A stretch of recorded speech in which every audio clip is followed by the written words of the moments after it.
Ќе се тргнам или лево? Лево ќе сметате на другата камера. Па ништо, тоа ќе се тргнам јас. Чашите треба да се тргнат или Ке треба таму централно да фатиш неколку фотки дека не сме почнали. Не, кај што се камерманите. Зад нас некој. Зад нив најубаво. Вторни се и ке ги фатиш и елеста со сниматели камермани стално имам проблем. Да прашам, дали сите новинари се подпишавте во листата? Да. Вие не. Да, ќе може само ако сакате дека да почнеме. Ето така. На вас ќе ви дадам папка. Да, имам и преседи лист, ќе ви дадеме на тие што малку подоцна дојдовте. Кога ќе може, ќе кажете. Може? Да, во ред. И истата замолница до ТВ Клан и до сите медиуми да ми пратат прилогот ви трансфер, посебно МТВ.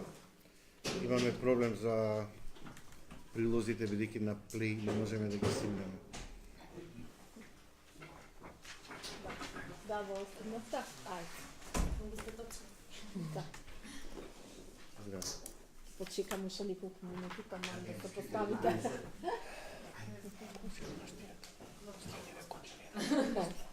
Побрзи стаја. Второ место, 2013. Печатените Меѓу медиуми, првите три. Разбира се.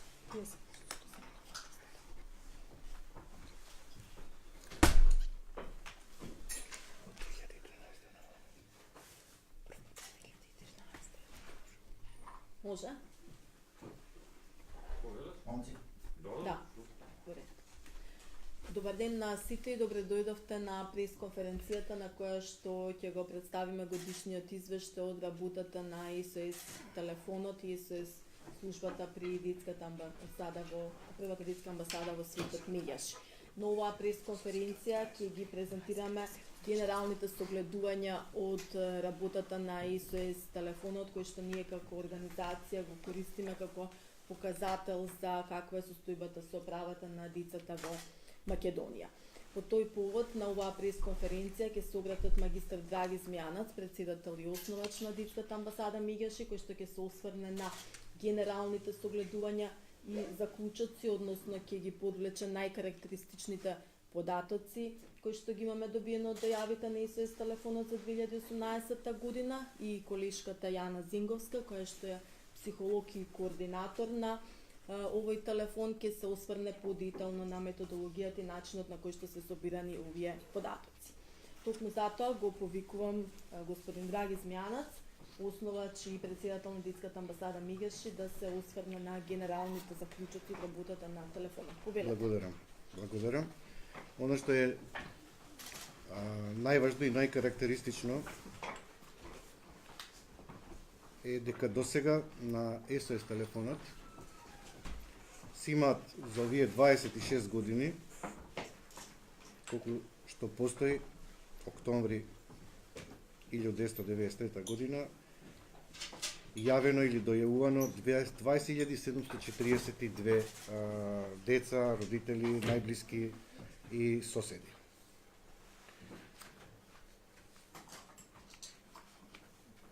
Иако бројот на дојави минатата година е многу мал, 107, или комуникации остварени со дојавувачите 130 пати, она што загрижува дека од 2013 година, кога за прв пат ни се јавува проблемот детска сиромаштија, до 2019 година тој е меѓу првите три рангирани како најкарактеристични дојави, ситуации и проблеми со кои се соочуваат децата во Република Македонија.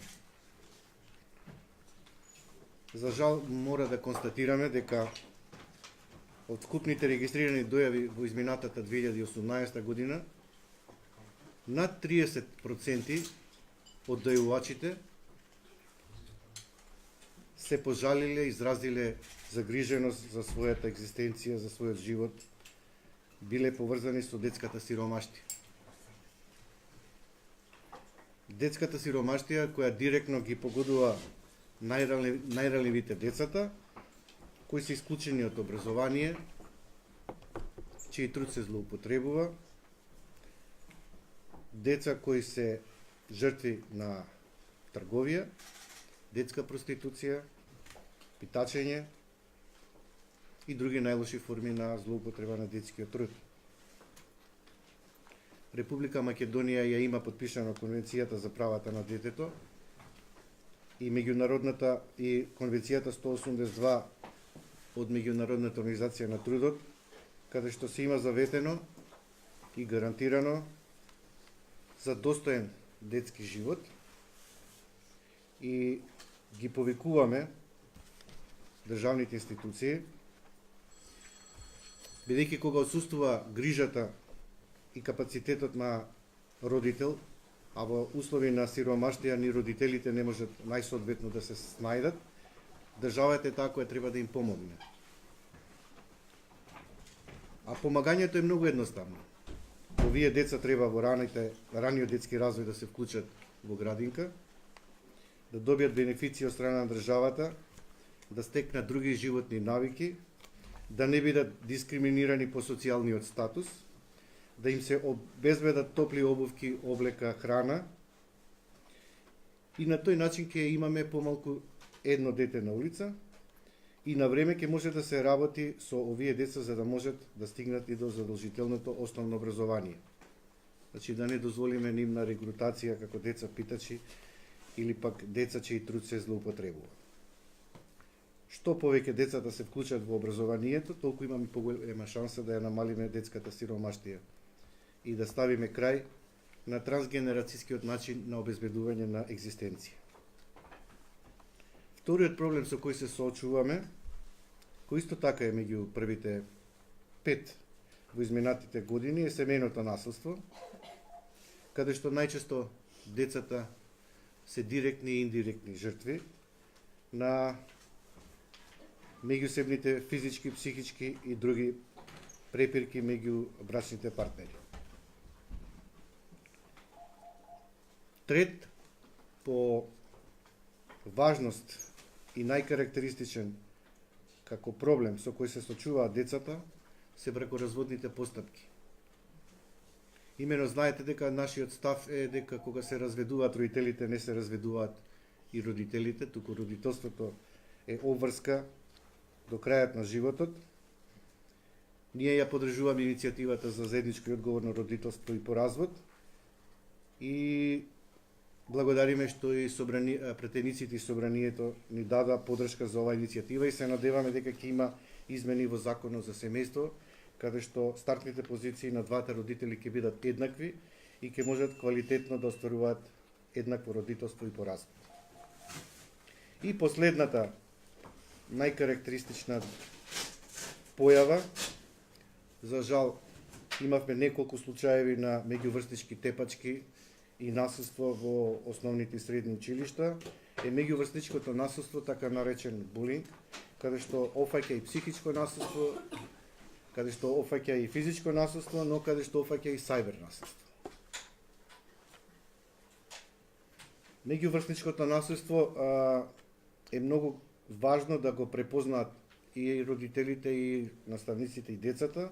Тоа не значи секогаш дека се карактеризира со физичко насилство, туку некогаш можат зборовите кои ги упатуваат децата меѓусебно да повредат многу повеќе отколку самата физичка пресметка. Тоа е генерално 5 најважни карактеристични податоци на дојави на нашиот СОС телефон за деца и млади за изминатата година. Благодарам. Благодарам господин Змијанац, за тоа што ги представивте најкарактеристичните податоци за дојавите кои што ги имаме добиено и не само на СОС телефонот, туку и преку социјалните мрежи или преку директна комуникација и контакт со ранливите групи деца и нивните семејства кои што доаѓаат директно во просториите на детската амбасада Мегаш. Сега повикувам колешката Јана Зенговска да се осврне за методологијата и подетално за податоците кои што покажаа дека сиромаштијата им оневозможува на децата да ги остварат своите основни права. Јана, повели. Така. Овој извештај се однесува за периодот од ноември 2017 до ноември 2018 година, при што се регистрирани 107 контакти. Контакти е првично кога ни сконтактирале граѓаните, без оглед на тоа дали станува збор за фиксна линија, службен телефон, имејл или дошле ке нас. Дополнително потоа ние 130 пати сме комуницирале со овие граѓани, вклучувајќи го и првиот повик. Кога броиме на деца потенцијални жртви, значи доколку се јави кај нас некој дојавува, сакам да биде јасно, и во семејството се јави за едно дете, во семејството знаеме дека живеат 5 деца, за нас 5 деца се потенцијални жртви затоа што го делат истиот простор и истиот начин на живење. Оваа година, значи од 107 случаи 100 деца биле потенцијални жртви на различни видови на прекршување на правата, и ваква е бројката, бидејќи дел од граѓаните кои што се јавиле за некои општествени други проблеми, каде што директно не спомнале некакво учество на деца, па за да можеме да имаме некаква бројка во однос на тоа. Од 107 дојавувачи, 3 биле само деца, и за мене 104 биле возрастни луѓе. За мене е многу важно затоа што овие 3 случаи на деца се деца кои што побарале помош за нивното ментално здравје. Поточно деца за кои што се бара помош за нарушување во комуникација меѓу врсници, или пак оваа година имаме случаи каде што родители и деца бараат помош за менталното здравје или сомнеш за депресија кај малолетници. Иако звучи фрампантно, меѓутоа е значајно, бидејќи кај луѓето се развива свеста дека треба да бараат помош и поддршка, и менталното здравје го ставаат на еден приоритетен дел.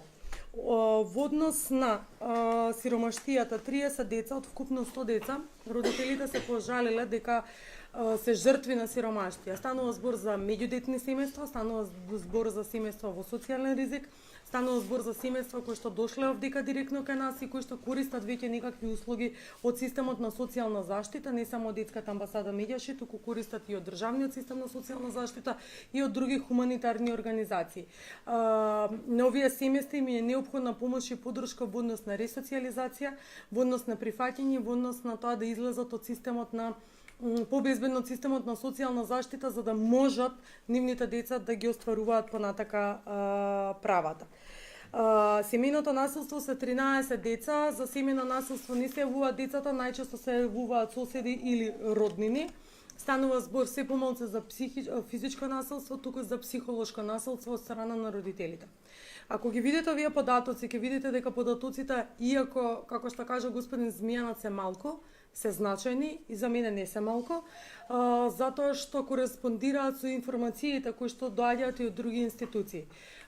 Имаме информации од УНИЦЕФ дека е зголемен бројот на насилство врз деца, што овдека се покажува, и на помал примерок.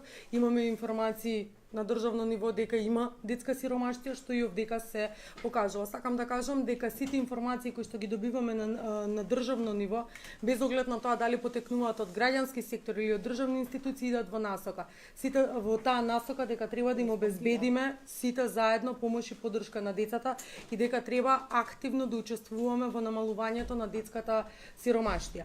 Соработката со институциите за нас е неопходна и важна во име на децата. Најголем број од дојавувачите биле македонци по националност, 3 албанци, 20 роми и за 17 не било познато. Најголем број од нив се јавуваат од урбана средина, помалку се јавуваат од рурална или само 5. 11 средината не била позната, 61 лица било од женски пол, 35 лица биле од машки пол, ако зборуваме во однос на половата застапеност. Во однос на јавувањата, 64 се јавиле на фиксен телефон или SOS телефон, 32 дошле кај нас, 5 не информирале преку имейл и социјални мрежи, на службен телефон се јавиле вкупно 6 луѓе или вкупно 107. Од децата жртви или од вкупниот број на деца жртви кои што ние ги имаме, може да кажеме дека најголем број се машки, 40 се машки, 23 се женски, за 37 не бил познат полот. Најголем број повторно се повторува дека од македонска националност, 5 од албанска, 27 од ромска. Во однос на возраста на децата жртви, најголем број се на училишна возраст или од 6 до 14 години, што не става акцент иако образованието задолжително за сите. Навистина треба да размислиме како училишниот процес, додека децата се вклучени или не вклучени во образование, да ги заштитиме. Оваа година имавме еден случај на семејно насилство во форма на негрижа. во кој што директно соработувавме со Центарот за социјална работа, со училиштата од кои што доаѓа децата и во рок од 48 часа случајот беше решен. Сакам ова да го потенцирам како поттик дека заедничкото пренесување на информации, знаењето на надлежност доведуваат до заштита на децата за кои што им требало помош и поддршка во дадениот момент, инаку стануваше збор за 4 деца жртви на негриш. Доколку имате во однос на булингот, или како што рече господин Змјанац, меѓуврсничкото насилство, повеќе родители се јавуваат да се информираат отколку што деца се јавуваат. Физичкото насилство или тие случаи што сме ги евидентирале на тепачки во рамките на училиштата се важни, меѓутоа уште поголем е проблемот со психолошкото насилство кое што се случува од прво оделение. Ние сакаме да ги поттикнеме и воспитувачите во градинките, да ги подготват децата, бидејќи булингот се случува и во градинки, и во средна, и во голема група, а истите тие подоцна продолжуваат на училиште. Ги поттикнуваме наставниците да бараат помош и поддршка и од нас како организација, и од другите институции, а воедно и да ги користат ресурсите кои што им се дадени на располагање, како предмет животни вештини, каде што можат сами да одржат во согласно со закон работилници за намалување на оваа појава. И воедно сакам само да се заблагодарам до сите тие кои што работеле на СОС телефонот, до волонтерите и до сите кои што доаѓале овде и деле несебичен придонес за работата на оваа СОС служба за помош и поддршка на децата и ние остануваме отворени за било што. Ви благодарам. Благодарам, Јана.